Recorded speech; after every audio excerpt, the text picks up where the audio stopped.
An 18-cent difference between what men and women earn shortchanges women hundreds of thousands of dollars over the course of a 40-year career. But wait, how does that even add up? Well, for that, men and women have the gender pay gap to thank. The gender pay gap can be defined as a measure of what women are paid relative to men. Although the wage gap has narrowed, there is still a significant disparity. This line chart from an NPR news source shows the female-to-male ratio for full-time, year-round workers, age 15 and up.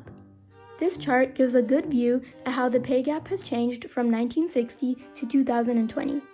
However, our focus will be centered within the 21st century and be on the future, and more specifically, how Americans, regardless of gender, can work together to successfully minimize this inequality in the years to come.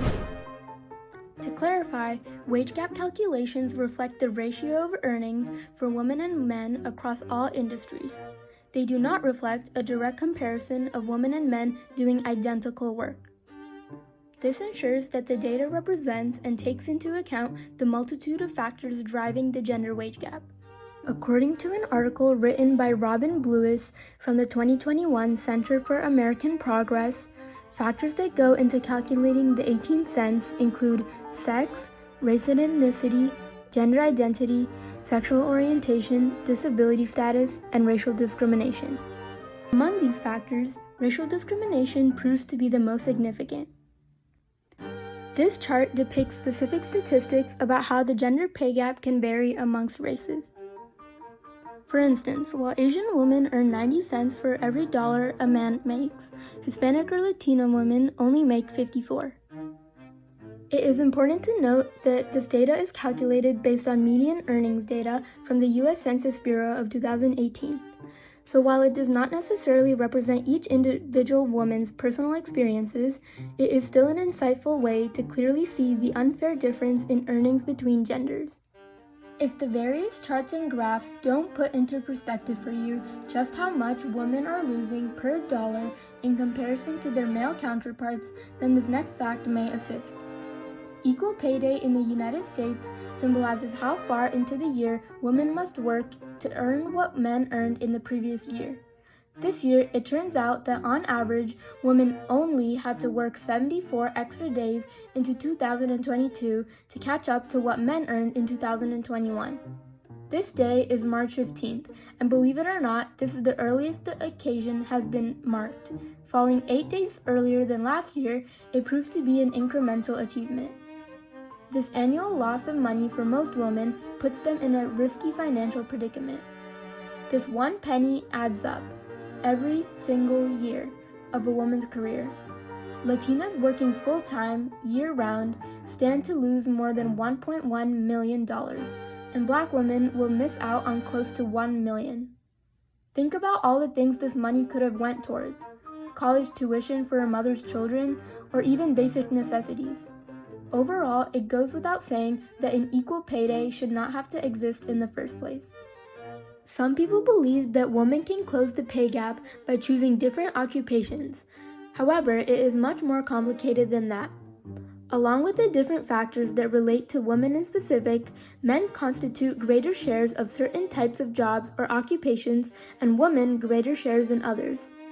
Some Americans may hear this information and say that these differences in how men and women are distributed across occupations explain much of the gender wage gap. In truth, however, it only explains some of the gap, but not nearly as much as is assumed. This 2006 study from scientists in an academic journal shows a table that lists characteristics of men and women and the corresponding percentage of the pay gap they, quote-unquote, explain.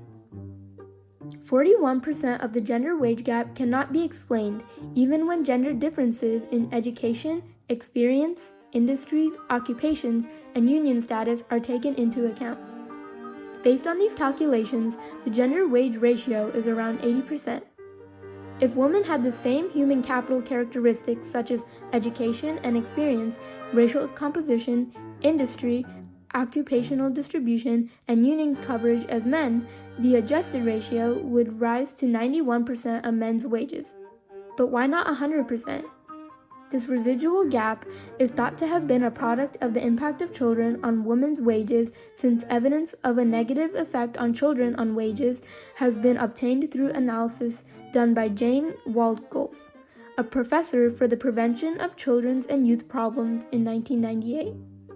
The reason may be that in the past, having a child often meant that a woman withdrew from the labor force for a substantial period, therefore breaking her ties to her employer and any rewards based on equality of work done. With all this being said, there is still hope for the future generation of working women. This persistent wage gap affects men in many more ways than they might think. For example, a man's family may experience a family wage gap, in which the gender wage gap is also doing more harm to the overall finances of the household. Consequently, it is crucial that men join women in the efforts of reducing the wage gap, so it is at some point in the future non-existent. To do so, Americans can actively support equal pay legislation. This includes the Paycheck Fairness Act. This strengthens existing protections and further combats discriminatory practices. Beyond public policy, society must confront social biases and cultural biases that continue to harm women by devaluing their work and confining them to specific gender roles. By joining forces and working toward the future in which the gender stereotypes and racial discrimination in the workplace is minimally present, Americans can collaborate to make a United States that looks like this into one that looks like this, with dismantled patriarchal structures.